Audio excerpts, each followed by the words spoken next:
আল্লাহ তাআলা যদি দয়া করে আমাদেরকে মাফ না করে, আমাদের বাঁচার কোনো উপায় নাই।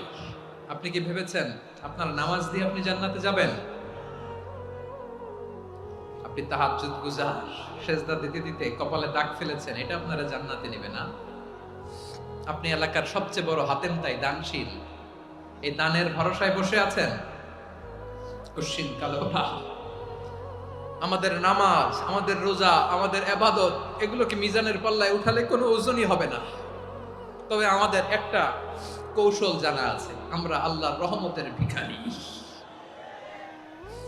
আমরা সেদিন আগেই গুনার স্বীকৃতি দিয়ে দেব। আমরা বলবো, আল্লাহ তুমি প্রশ্ন করার আগে তোমার একটা কথা বলি, আমারে কিছু জিজ্ঞেস করো না, আমি সব করেছি। এমন কোন পাপ নাই যে পাপ আমারে দিয়ে হয় নাই। তোমার রহমত দিয়ে তুমি জান্নাতে পাঠাবা, তোমার দয়ায় জান্নাতে যেতে চাই, আমল দিয়ে না। পারবেন বলতে? কিয়ামতের দিন আমরা বলবো, আল্লাহ আমার আমল দিয়ে জান্নাত চাই না, আমি তোমার দয়া দিয়ে জান্নাত চাই। তোমার দয়া ছাড়া আমার কোনো উপায় নাই। কারণ আল্লাহ যদি বিচার করে, বাঁচার কারো উপায় নাই। আল্লাহ যদি বলে ফেলেন তুই এটা করলি কেন, ওখানে গেলি কেন, কোরআনে 1000 বার নিষেধ করলাম তারপরেও এই পাপে জড়ালি কেন, এরকম প্রশ্ন ছুড়ে দিলে আমার উত্তর আছে? বাঁচার কোনো উপায় আছে?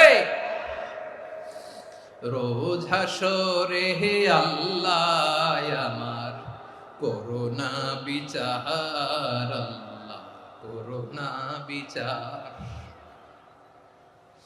বিচার চাহি না তব দয়া চাই, এ গুনাহগার, আল্লাহ করোনা বিচার। আপনার আমল দিয়ে জান্নাতে যাবেন? কি দিয়ে যাবেন? আল্লাহর দয়া দিয়ে। আল্লাহর রহম আর দয়া ছাড়া কেউ জান্নাতের চেহারাও দেখতে পাবে না।